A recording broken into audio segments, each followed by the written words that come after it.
시간 주시는 말씀은 마태복음 6장 33절 한 절 말씀입니다. 마태복음 6장 33절.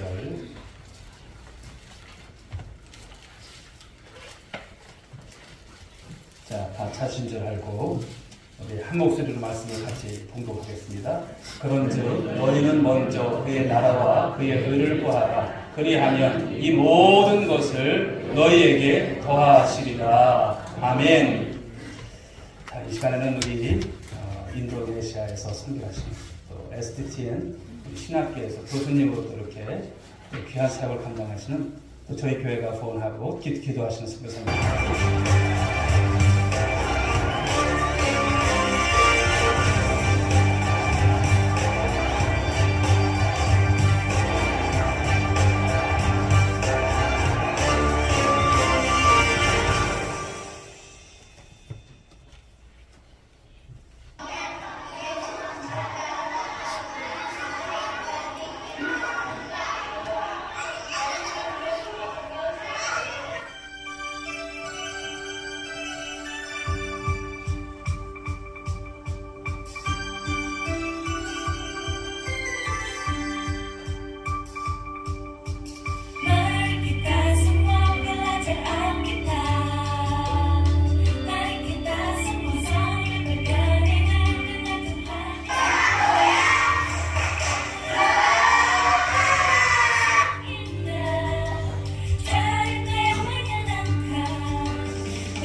반갑습니다. 저는 인도네시아 중부 자바에서 사역하고 있는 살라티카라는 시에서 선교사로 사역하고 있는 이동환 선교사입니다. 반갑습니다. 다시 만나 뵙게 돼서.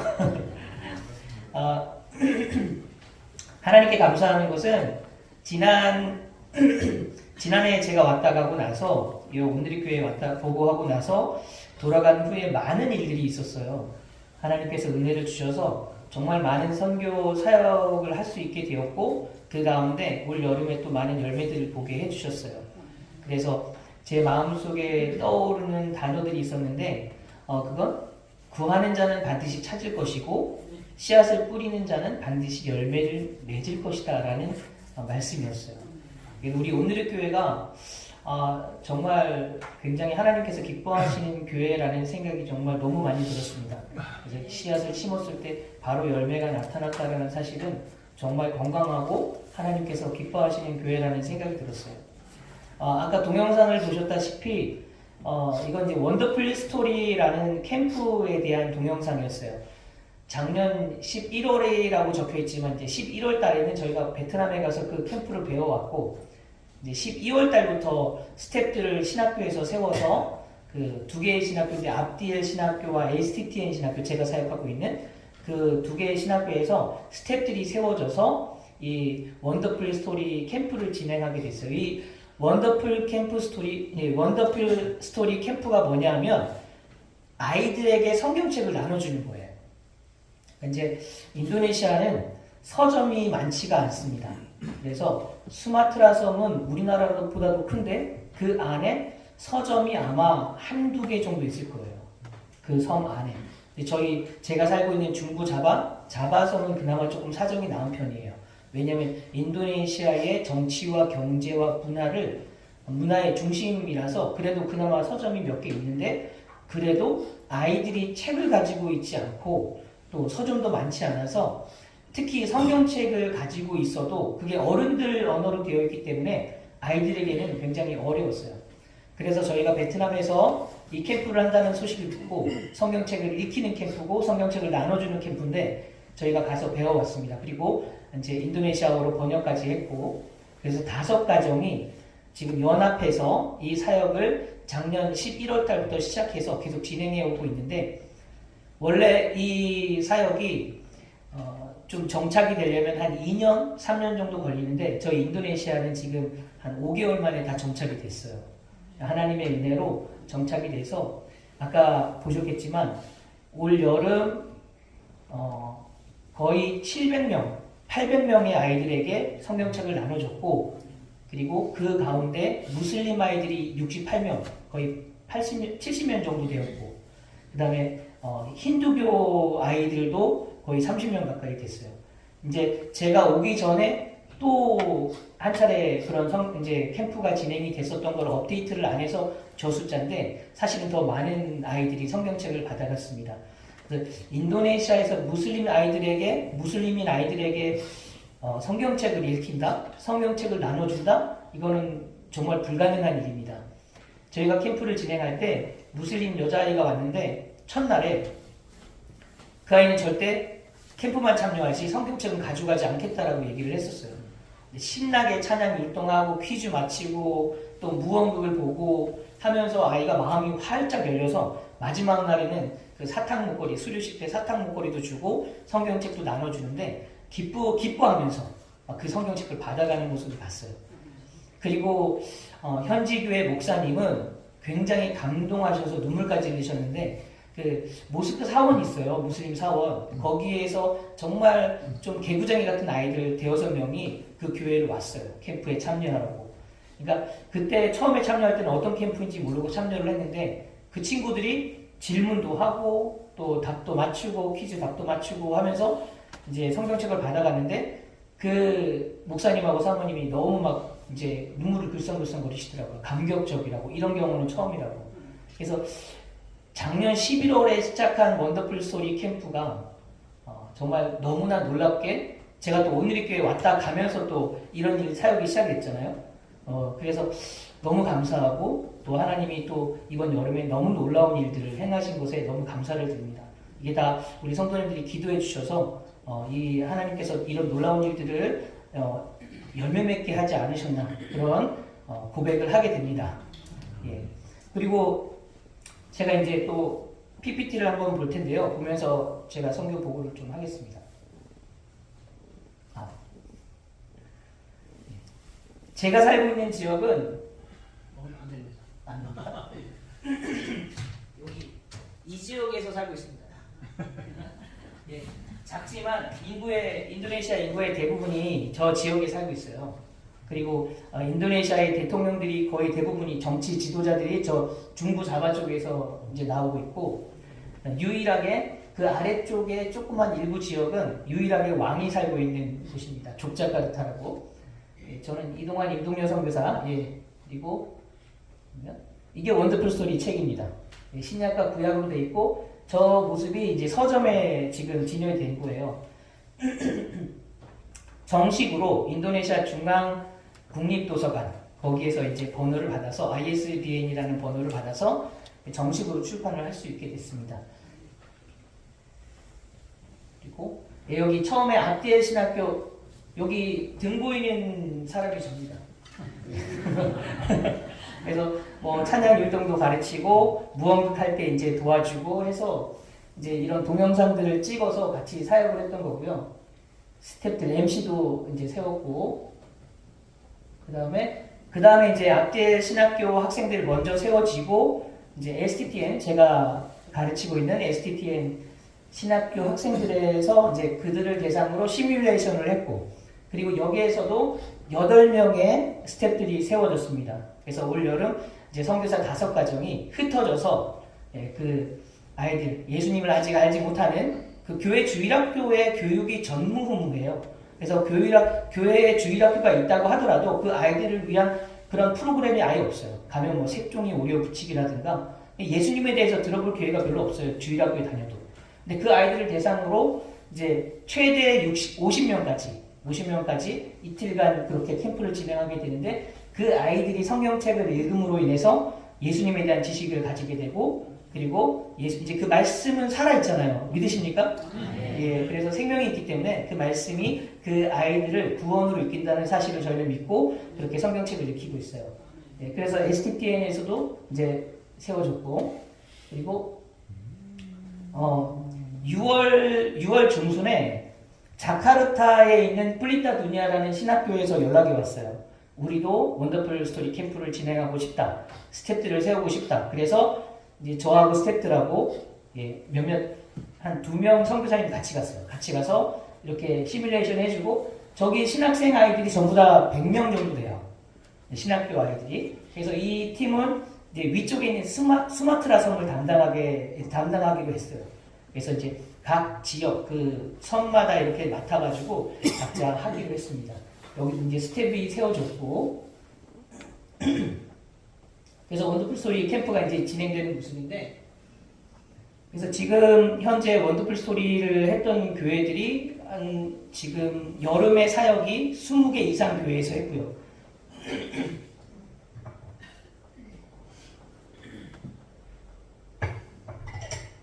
20개 이상 교회에서 했고 죄송합니다. 제가 이게 날씨가 밖에는 춥고 안에는 이게 뜨거우니까 더운 나라에서 와서 적응이 아직 안 되는 것 같습니다.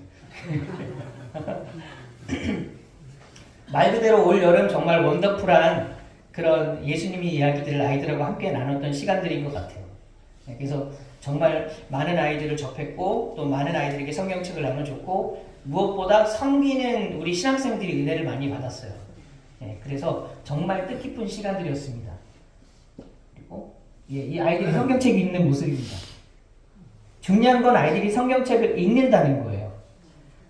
성경책을 읽고 예수님에 대해서 알아간다는 것이 너무 중요하다는 사실을 알게 됐어요. 이제 제 아내 임동연 선교사가 저희 오늘교회 다녀간 이후에 또 저희가 이제 선교적인 그런 또 열정에 사로잡혀서 기도를 하고 있었어요. 근데 저는 STTN 그 신학생들을 섬기고 있지만 아내는 같이 사역을 하다가 갑자기 이제 따로 사역을 하게 됐으니까 아내는 또 따로 기도를 했고 또 마음에 또 갈급함도 있었던 것 같아요. 영혼에 대한 갈급함. 그래서 저희 주변에 살고 있는 한 자매를 만났는데 이제 옷가게를 하는 자매인데 무슬림인데 그 자매하고 교제를 하면서 그 자매의 남자친구가 이제 암으로 죽었다는 사실을 알게 되고 그래서 이제 기도해 주기 시작하면서 그 자매에게 복음을 전할 기회를 이제 기다리고 있었는데 갑자기 어느 날 저희가 이제 외부에 사역을 하고 들어갔는데 이제 가게 문을 닫고 이사를 간 거예요. 그때부터 아내가 좀 너무 많이 힘들어했어요. 그러면서 내가 이제부터 본격적으로 내 사역을 만들어야겠다. 하나님께서 행하실 일들을 기대하면서 내가 정말 이 현지인들을 위해서 현지인들이 자립할 수 있는 어떤 기술이라도 가르칠 수 있도록 뭔가를 사역을 개발해야 되겠다라고 그렇게 기도를 하면서 처음 시작한 것이 바로 풍선 선교입니다. 이제 사실은 아내가 풍선을 잘 만들어요. 자격증이 없어도. 그래서 이제 어느 날 갑자기 저한테 이런 얘기를 하더라고요. 여보, 제가 풍선을 배우면 어떨까요? 제가 잘 만들잖아. 아니, 자격증을 따면 어떨까요? 제가 생각하기에 아내는 풍선을 별로 그렇게 중요하게 생각을 안 했던 사람이에요. 좀 하찮게 생각했던 사람이에요. 근데 풍선 자격증을 딴다니까 저 되게 의아했어요. 그래서 그럼 한번 따보라고 얘기를 했더니 한국에 또 동영상으로 자격증을 따는 그런 루트가 있더라고요. 그래서 그걸 보면서 자격증을 땄어요. 한 달 동안 그렇게 연습을 하더니. 그래서 풍선 아트 지도사 1급 자격증을 땄어요. 동영상으로. 그 이후에 이제 자기가 부족함을 느껴서 또 다른 동영상을 보면서 또 하나의 자격증을 땄어요. 그리고 이제 어느 날 저한테 여보, 풍선 좀 사주세요. 그러더라고요. 그래서 그럽시다. 그래가지고 이제 그 시골에는 없으니까 저희가 살고 있는 지역에는 없거든요. 그래서 자카르타에서 이제 택배로 이렇게 시켰어요. 그랬더니 한 며칠 있다가 도착한 거를 했는데 날마다 만드는데 제가 조금 놀랬던 게 좀 재능이 있었던 것 같아요. 풍선 만드는 수준이 조금 달랐던 것 같아요. 그래서 굉장히 어느 수준 올라가니까 갑자기 많은 사람들이 연결이 되기 시작하더니 이제 인도네시아에는 한국 컴패션하고 연결이 돼서 이제 한 명 스폰 해주면 그 교회에서 일주일 월요일부터 금요일까지 수업이 있어요. 그 아이들 기술을 가르쳐주는 수업이 있거든요. 근데 거기 있는 선생님이 제 아내를 잡은 거예요. 아이들에게 풍선을 좀 가르쳐달라. 그래서 가서 아이들에게 풍선을 가르치기 시작했는데 선생님들이 갑자기 선생님들도 가르쳐달라. 그래서 선생님들을 또 가르치기 시작했어요. 그러다가 주위에서 또 부탁이 들어왔어요. 장애인 예배를 드리는데 장애인 아이들에게 풍선을 좀 가르쳐줄 수 있냐. 그래서 그 장애인 아이들이 풍선 만지는 게 굉장히 좋다고 하더라고요. 감각적으로. 그래서 아내가 가서 가르치기 시작했어요. 그런데 또 갑자기 앞뒤의 신학교에서 신학생들을 가르쳐달라. 그래서 신학생들을 가르치기 시작했어요. 갑자기 STTN에서 신학생들을 가르쳐달라. 그래서 지금 이제 아까도 목사님께 말씀드렸지만 저보다 더 바쁘게 사역하고 있습니다. 아내가 임동여 선교사가 바쁘게 사역하고 있습니다. 이 풍선으로 다 우리 신학생들 가르쳐가지고 다 신학생들이 만든 풍선이에요. 임동여 선교사가 가르쳐서 만든 풍선들이에요. 지금 며칠 전에도 막 이렇게 크리스마스라고 성탄절이라고 이렇게 이제 데코레이션을 했더라고요. 그거를 저한테 보냈는데 제가 이제 업데이트는 못했는데 지금도 굉장히 바쁘게 하고 있습니다. 사실 제가 한국에 나온 이유가 사실은 성경 보고 하려고 나온 건 아니에요. 이제 귀가 좀 안 좋아서 갑자기 이제 귀가 먹먹하고 좀 안 좋은 일이 있어서 주변에 이거 빨리 치료를 받지 않으면 그 돌발성 난청은 귀가 이제 청각이 손실될 수도 있다고 얘기를 하더라고요. 그래서 그런 겁을 주길래 또 제가 겁이 많아서 얼른 나와서 진료를 받았는데 다행히 그 이석증하고 또 이제 메니에르 질병인데 그건 약이 없다고 그러더라고요. 운동 열심히 하라고. 그래서 하나님께서 운동을 열심히 하라고 하시는구나. 그래서 운동 열심히 한다고 해서 저는 이때 나왔는데 아내는 지금 제일 바쁜 시기거든요. 그래서 저한테 전화해서 왜 하필이면 지금 나가냐고 이렇게 얘기를 하는데 다 하나님 뜻이 있는 줄 압니다. 제가 또 여기에서 또 이렇게 보고를 해드릴 수 있으니까 그것 또한 감사하다고 생각합니다. 여기가 이제 장애인 예배예요. 장애인 예배도 연결이 돼서 지금 가서 섬겨주고 풍선도 만들어주고 같이 섬기고 있습니다. 그리고 이건 이제 제가 STTN 신학생들을 가르치고 있어요. 1학년들을 대상으로 제가 전도학 개론을 가르치고 있어요. 물론 한국말이 아니라 인도네시아 말로. 예. 농담이었는데. 진짜 인도네시아 말로 가르치고 있습니다. 여기 이제 다른 섬에서 왔어요. 이 친구들이 수마트라, 이제 보르네오를 인도네시아에서는 깔리만탄 섬이라고 해요. 이제 수마트라, 깔리만탄, 또 파푸아 뉴기니아하고 파푸아는 또 다르거든요. 절반을 나눠서 절반은 인도네시아, 절반은 파푸아 뉴기니입니다. 그래서 이제 파푸아에서 온 친구들도 있고, 또 자바섬에서 온 친구들도 있고, 때로는 또 다른 섬에서 온 친구들도 있고, 이렇게 제가 가르치는 친구들 이렇게 얼굴을 모아봤습니다. 이 친구들 생각나실 때 기도해 주세요.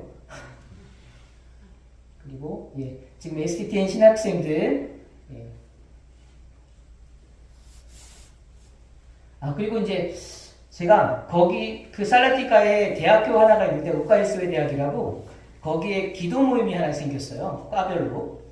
그래서 작년에 제가 이제 그 기도 모임 리더를 좀 찾아갔어요.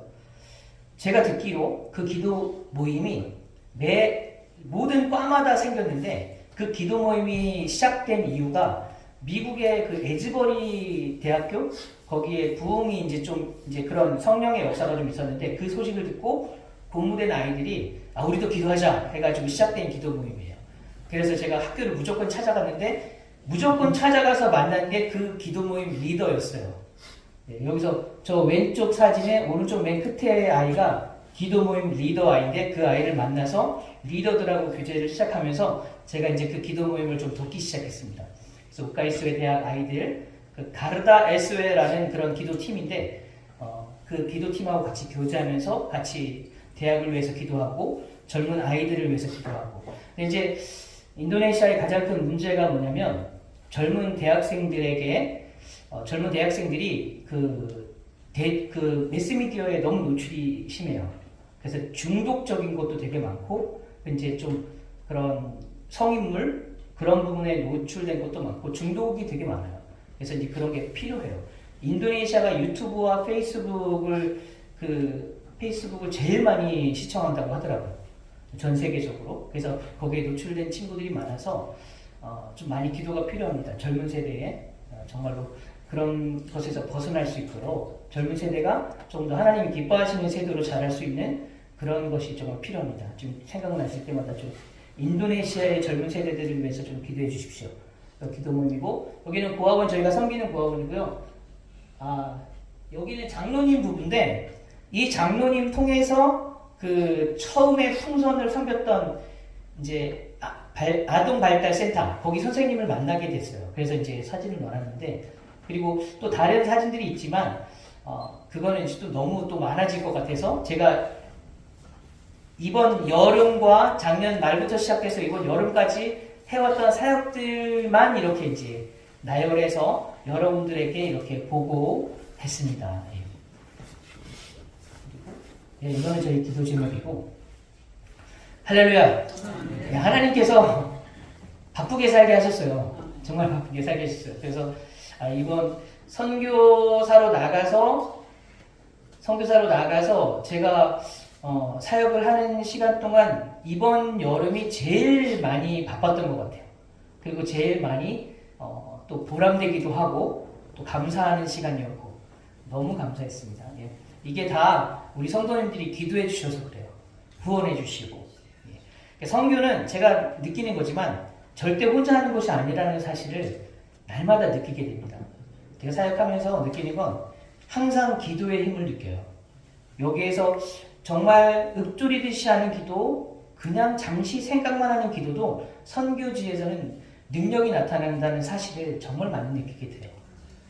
그래서 될 수 없는 일도 되는 역사가 나타나요. 할렐루야.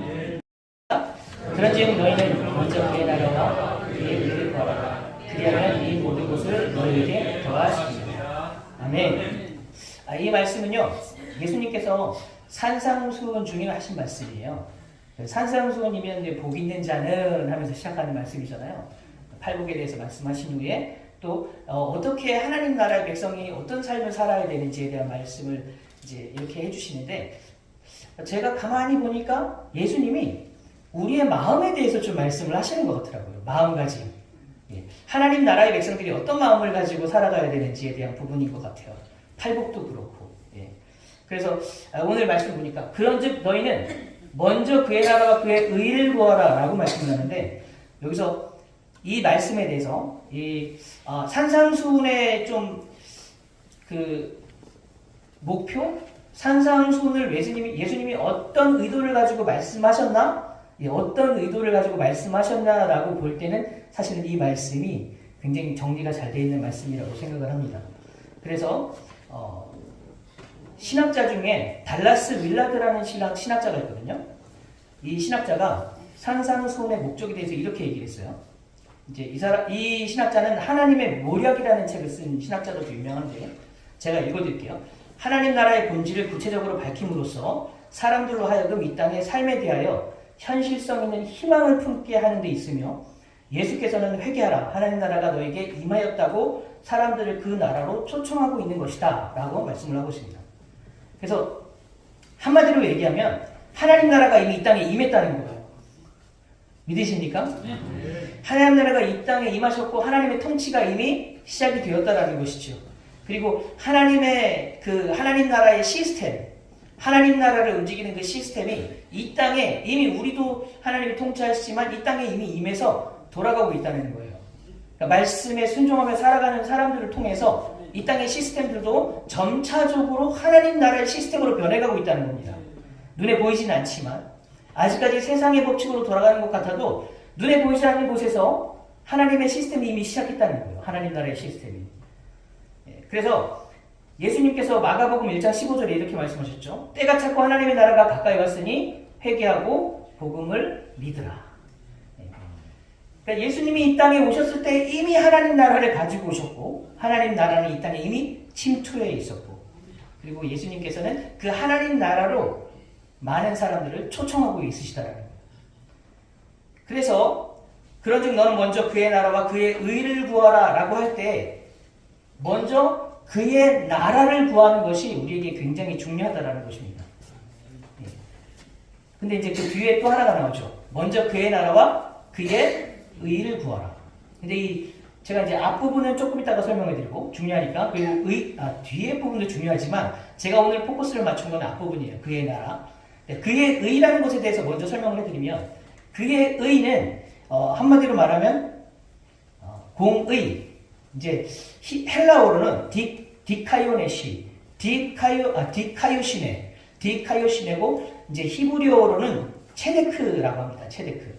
공의 혹은 정의라고 번역을 이제 한 단어예요. 근데 우리가 잘 알고 있는 로마서 1장 17절 믿음으로 말미암아 의롭게 된다고 했을 때 이 단어를 써요. 근데 이 의에 대해서 얘기할 때 빠지지 않고 등장하는 개념은 바로 바른 관계를 이야기합니다. 그러니까 그의 의를 구한다는 얘기는 우리가 먼저 구해야 할 것이 하나님과의 바른 관계가 되어야 된다는 거예요.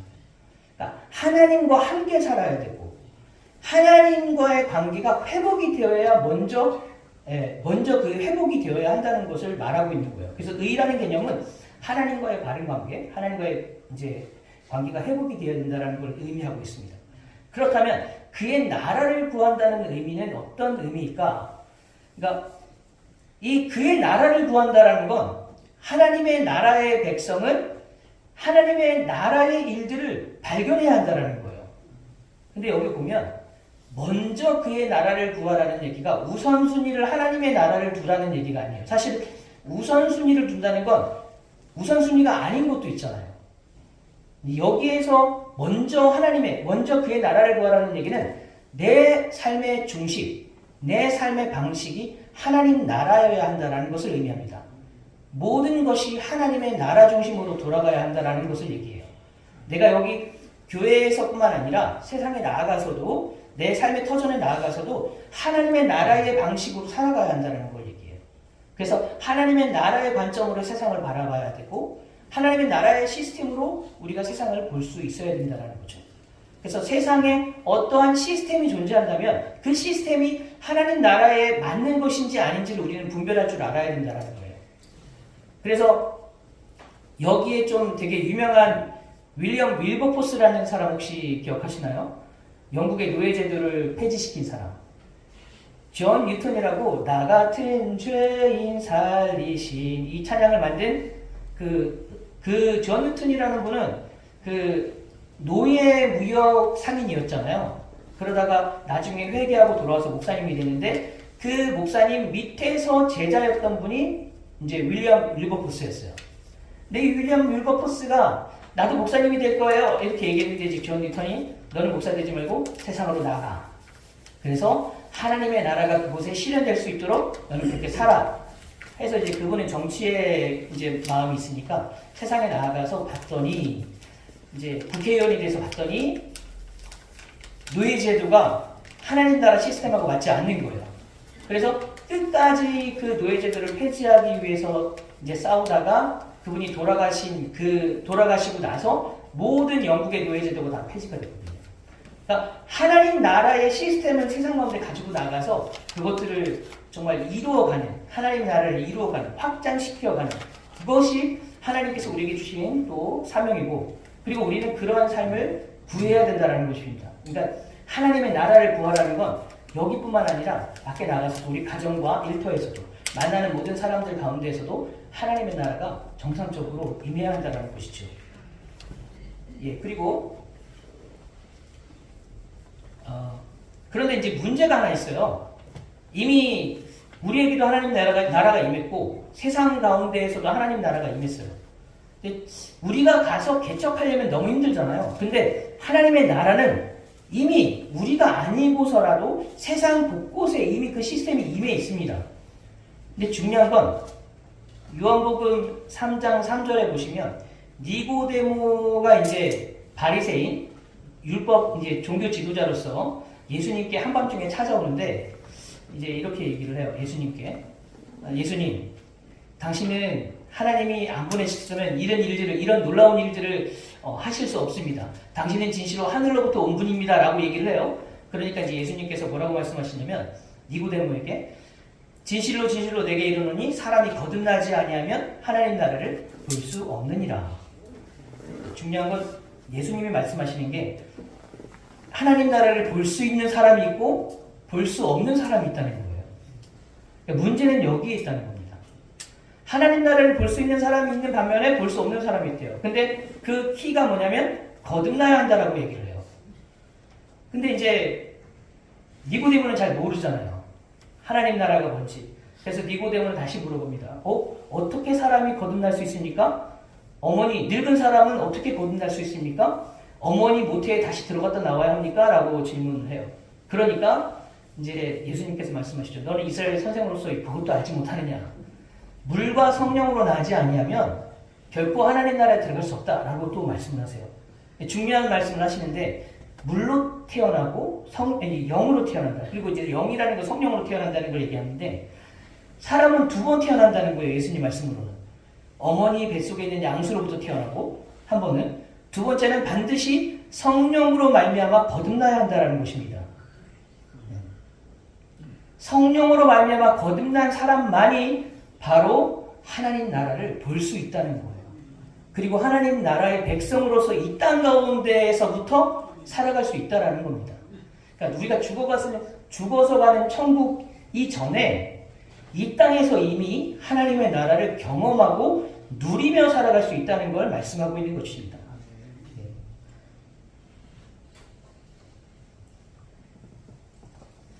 근데 이제 니고데모는 영적으로 너무 이제 무딘 사람이었잖아요. 거듭나지 못한 사람이었잖아요. 그래서 니고데모와 예수님의 대화를 보면 포커스가 잘 맞지 않아요. 예수님은 니고데모에게 하나님 나라에 대해서 가르쳐주고 싶으셨는데 니고데모는 항상 거듭나는 것, 육적인 거에 포커스를 맞추고 있다는 겁니다. 그래서 나중에 요한복음 3장을 한번 차근차근 읽어보시면 예수님과 니고데모의 대화가 평행선을 이루는 걸 보게 돼요. 평행선을 이루는 걸 보게 되는데 결국엔 니고데모도 나중에는 예수님을 이제 구세주로 받아들이고 왕으로서 인정을 하는 모습을 이제 그의 삶도 변화되게 되지만 결국 우리 인간 자체가 너무 육적인 삶을 살다 보니까 그리고 이제 영적으로 거듭나지 못한 사람들이 많다 보니까 하나님 나라를 모르는 사람들이 많다라는 것이죠. 이게 사실은 교회 내에서도 마찬가지예요. 교회 내에서도 대화가 안 된다 생각을 하시면 이게 두 부류로 나뉘는 거예요. 진짜로 거듭난 사람과 거듭나지 못한 사람. 거듭난 사람들은 영적인 하나님의 나라를 볼 수 있으니까. 근데 이제 볼 수 없는 사람들은 이제 세상적인 이야기를 많이 하시죠. 이게 나쁘다는 얘기는 아닙니다. 땅값이 얼마냐, 집값이 얼마냐, 내가 얼마 벌었다, 이런 거, 주식 투자해가지고 얼마 벌었다, 이런 얘기 나쁘다는 얘기는 아닙니다. 하지만 교회 성도님들이라면 거듭난 후에 하나님의 나라를 볼 수 있어야 된다는 것입니다. 그리고 하나님의 나라를 누리며 살아갈 수 있어야 된다는 것이죠. 왜 이게 중요하냐면 하나님의 나라는요 열매 맺는 나라라서 그래요. 믿으십니까? 하나님의 나라는 열매가 없을 수가 없어요. 왜냐하면 하나님의 나라는 말에 있는 것이 아니라 능력에 있기 때문에 그렇습니다. 그래서 그 하나님 나라를 발견한 사람들만이 누리는 축복이 있어요. 그거를 발견하셔서 그 마음에 기쁨이 가득 넘치는 것이 하나님이 원하시는 거예요. 마태복음 13장 44절에 이렇게 말씀합니다. 우리 혹시 찾으셔가지고 같이 읽으셨으면 좋겠는데 마태복음 13장 44절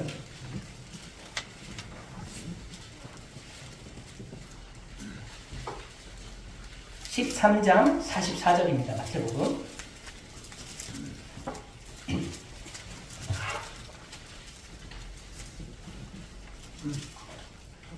같이 읽겠습니다. 시작.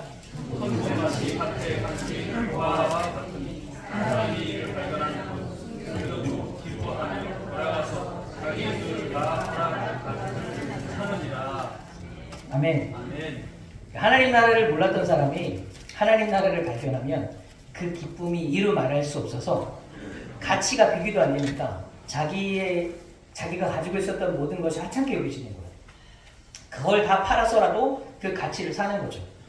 왜냐하면 그 기쁨이 말할 수가 없으니까. 그러니까 하나님 나라는 이와 같다라는 것입니다. 본문의 마태복음에서 천국이라는 것은 하나님 나라를 이야기해요. 여기서 이제 마태복음은 원래 유태인들에게 먼저 1차적으로 기록되어 있잖아요. 유태인들은 여러분도 잘 아시다시피 하나님이라는 단어를 잘 못 써요. 직접적으로. 그래서 하늘나라라고 표현을 했어요. 마태가. 그래서 천국, 마태복음에 나오는 천국이라고 할 때에는 하나님의 나라라고 이해를 하시면 됩니다. 그래서 하나님의 나라를 발견한 사람, 이 삶에서 이 땅에 임한 하나님의 나라를 발견한 사람은 그때부터는 인생이 달라지는 거예요. 그리고 제가 늘 말씀드리는 것 중에 하나가 뭐냐면 교회의 존재 이유. 교회를 하나님께서 이 땅에 허락하신 이유도 바로 이 하나님 나라에 있다라는 것입니다. 그러니까 우리 목사님께서 먼저 하나님 나라를 발견하셨고 이 하나님 나라의 시스템으로 살아가고 계시고 하나님 나라의 가장 큰 능력은 말씀이잖아요. 믿으십니까? 그 말씀으로 통치받으며 살아가고 있으니까. 성도님들은 여기에서 목사님 말씀 듣고 세상에 나아가셔서 하나님 나라의 방식으로 살아가셔야 되는 겁니다. 은혜 받고 나아가셔서 은혜를 교회에다가 쏟아내는 게 아니라 세상에 나가서 쏟아내는 거예요. 그래서 세상에 나가서 넘어져도 상관없어요. 잠언서에 보면 이런 말씀이 있습니다. 의인은 7번 넘어져도 다시 일어나는 자가 의인이라고. 믿으십니까? 안 넘어지는 사람이 의인이 아니라 넘어져도 다시 일어나는 사람이 의인이라는 거예요. 세상에 나가서 교회에서 말씀으로 힘을 얻고 말씀을 끌어안고 씨름하는 사람, 나아가서 세상 가운데 그 말씀의 능력을 몸소 체험하며 살아가는 사람, 그런 사람이 진정한 하나님이 기뻐하시는 성도라는 것이죠. 그래야 여러분들뿐만 아니라 여러분들이 주변에 있는 사람들이 여러분들의 사명을 보고 여러분들이 빛과 소금의 역할을 감당하는 것을 보고 하나님 진짜 살아계시는구나. 그리고 교회로 오게 된다는 것입니다. 이 교회는 하나님께서 세우신 이 땅에 하나님 나라의 전초기지예요. 그래서 저도 아까 처음 여기 예배 11시 예배 드리기 전에 왔는데 제가 이런 생각했습니다. 이 땅에 작은 천국이 있다면 여기 같아. 작은 하나님의 나라가 있다면 여기 같다라는 생각이 들었어요. 성도님들이 너무 기쁨에 기대와 또 즐겁고 찬양이 넘치고 여기가 하나님 나라죠. 그 세상 사람들이 하나님 나라를 경험할 수 있는 곳이 바로 여기라는 거예요. 믿으십니까? 근데 안타깝게도 다른 교회들은 그러지 않은 교회들이 너무 많아요. 갈라져서 싸우고 막 그런. 왜 그렇겠습니까? 나아가셔서 세상에서 우리의 사명을 감당해야 되는데 교회 내에서만 있습니까? 그러니까 고인물은 썩잖아요. 그래서 그래요. 흘려보내야 되는데 은혜는.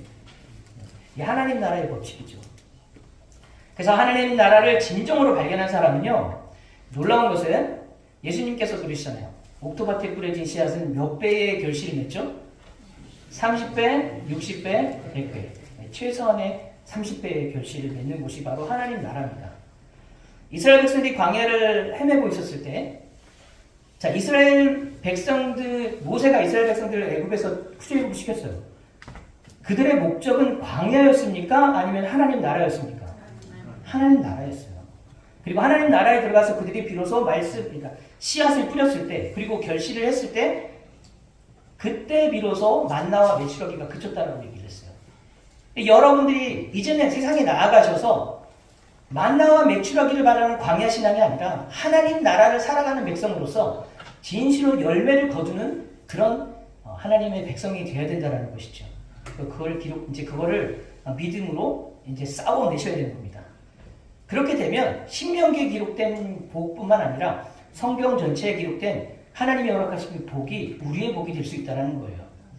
그건 정말 놀라운 영적인 복일 수도 있고 또 여러분들이 해결 안 됐던 그런 놀라운 일들이 해결되는 그것을 통해서 하나님이 열매를 맺혀줄 수도 있으십니다. 그런데 세상에 아무리 뭐 다양한 복이 있다고 하지만 그 중에 제일 되는 복이 무엇입니까? 바로 하나님이 우리와 함께 하신다는 겁니다. 성탄절이 바로 그거잖아요. 예수님이 우리와 함께 사시려고, 하나님이 우리와 함께 사시려고 예수님이 이 땅에 오신 거잖아요. 그러니까 제일 되는 복은 하나님이 우리와 함께 하시고 하나님이 우리의 하나님 되신다는 거. 그리고 하나님이 나의 삶을, 우리의 삶을 주장해 가신다는 겁니다. 디모데전서 1장 4절에 보면 그 1장 4절은 제가 이제 읽지는 않고 그 이제 설명만 해드릴 텐데, 믿음 안에 있는 하나님의 경륜이라는 단어가 나와요. 디모데전서 1장 4절의 이제 배경은 이제 바울이 디모데를 에베소 교회에 남겨놔요. 왜냐하면 에베소 교회에 그때 문제가 좀 있었거든요. 헬라 철학의 영향을 받았던 성도들, 그래서 미신이 많았고 영지주의 이단도 있었고, 그리고 또 족보를 따지는 유태인들은 이제 아브라함의 육체적인 그 후손이라는 것과 율법을 가지고 있다는 것을 자랑했잖아요. 그것이 다툼이 일어나고 이제 팔을 만들고 그랬던 거예요. 근데 바울 사도가 이렇게 얘기해요. 그런 것들은 분란을 나타낼 뿐이고 믿음 안에 있는 하나님의 경륜을 이루지 못한다라고 얘기해요. 그러니까 그런 것들이 없다면 믿음 안에 있는 하나님의 경륜이 우리의 삶을 통해 교회에서 이루어진다는 거거든요. 그런데 이 경륜이라는 게 뭐냐면 원어를 보니까 오이코노미아라는 단어인데 이 경륜이라는 단어예요. 두 단어가 합쳐진 겁니다. 오이코스와 노미아. 오이코스는 집이고 노미아는 관리하다는 거예요. 그러니까 집을 관리하는 것처럼. 그래서 이 단어는 경영하다라는 뜻이 있어요. 그러니까 회사를 경영하는 것처럼 계획적으로 정말 치밀하게 경영을 해간다라는 것을 말씀을 하고 있어요. 그래서 이 오이코노미아에서 어떤 단어가 나왔냐면 에코노미라는 단어가 나왔어요. 경제라는 단어.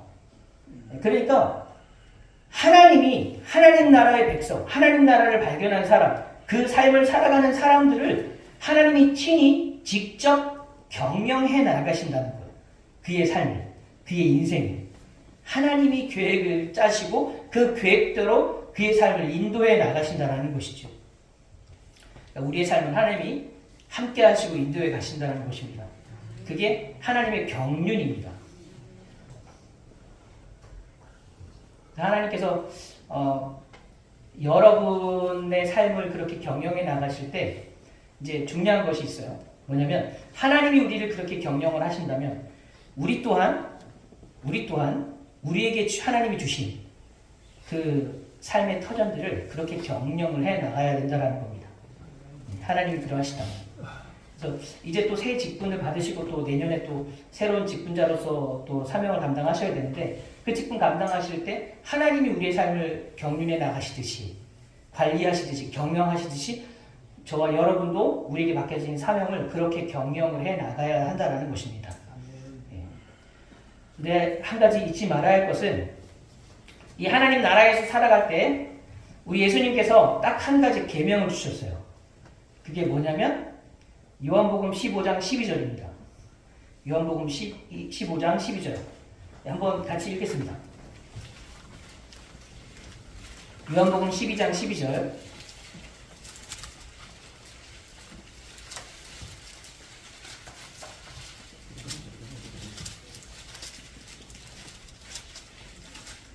찾으셨으면 한 목소리로 읽겠습니다. 시작.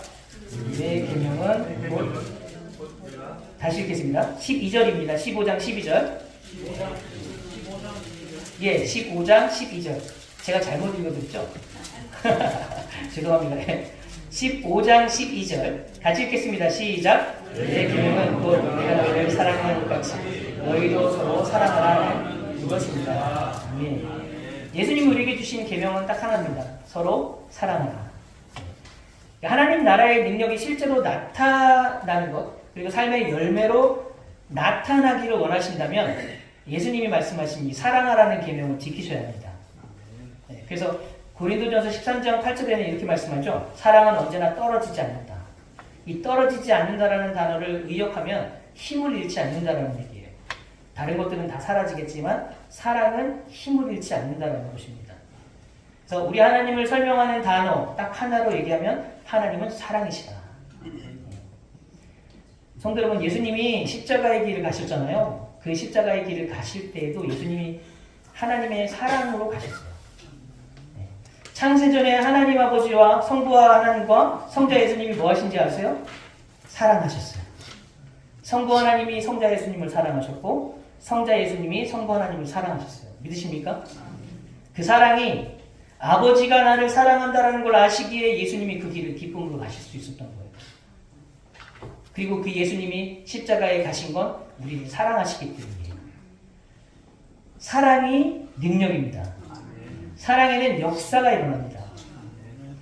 그래서 저와 여러분이 세상에 나아가셔서 영혼들을 품고 진정으로 사랑하고 기도하기 시작하면 그때는 진짜 역사가 나타납니다. 믿으십니까? 세상 종교와 우리 기독교가 차이가 있다면 하나예요. 사랑이에요. 우리가 믿는 신은 사랑이라는 거예요. 살아계신 하나님은 우리를 사랑하시는 거예요. 목숨을 버리기까지 사랑하신다는 거예요. 예수님께서 그 사랑을 우리에게 베풀어 주셨다는 거예요.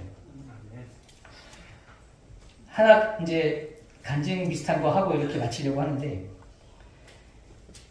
제가 이제 이 귀 문제가 왜 생겼냐면 9월 달에 이제 사역이 되게 바빴어요. 너무 바쁘고 힘들었지만 너무 감사했고, 그래서 제가 너무 사실은 한국에 나올 그런 타이밍이 아니잖아요.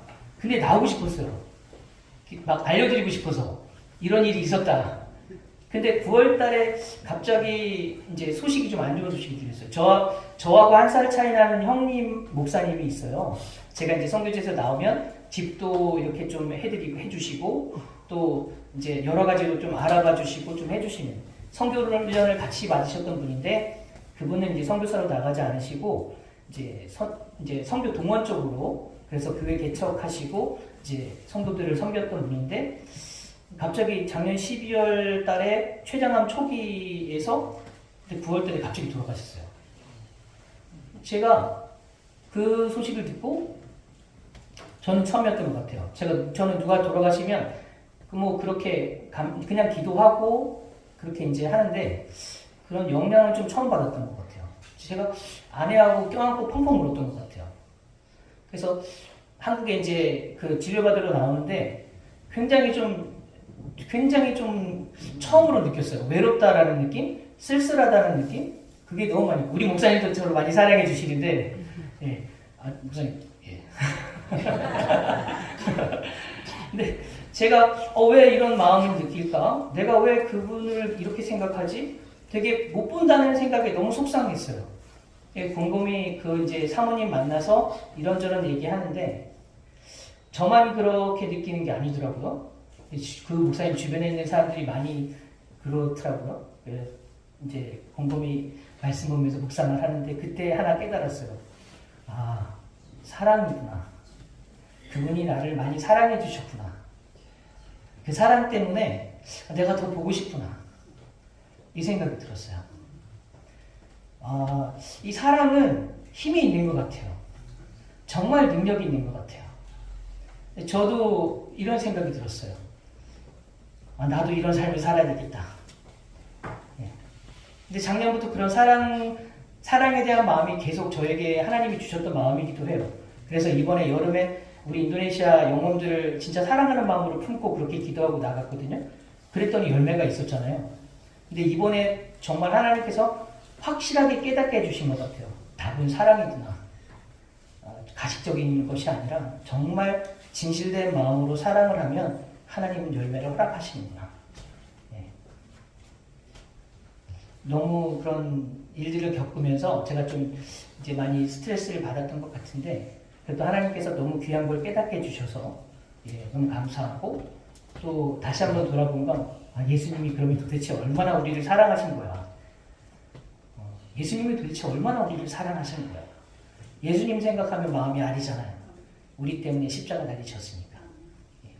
그 사랑에 못 이겨서 우리가 세상에 나아가서 우리도 갚을 수가 없으니까 다른 영혼들 품고 기도하고 알아주든 알아주지 않든 우리가 뒤에서 조용히 그들의 영혼을 섬긴다면 하나님께서 또 이 땅에 하나님 나라가 확장되는 놀라운 역사를 저와 여러분께 허락하실 줄 믿습니다. 우리 오늘 교회가 그렇게 사랑에 매여서 큰 역사를 이루는, 우리 목사님이 사랑하시고 우리 성도님들이 또 나가셔서 사랑하셔서 이 서천 지역뿐만 아니라 오늘 한국에 소문이 나는 귀한 교회가 됐으면 좋겠습니다. 기도하겠습니다. 하나님 아버지 감사합니다. 이제 성탄절 얼마 안 남았는데 주님, 우리 마음에 이번 기회에 더욱더 주님의 사랑이 얼마나 큰지 헤아려 볼 수 있는 시간이 되기를 원합니다.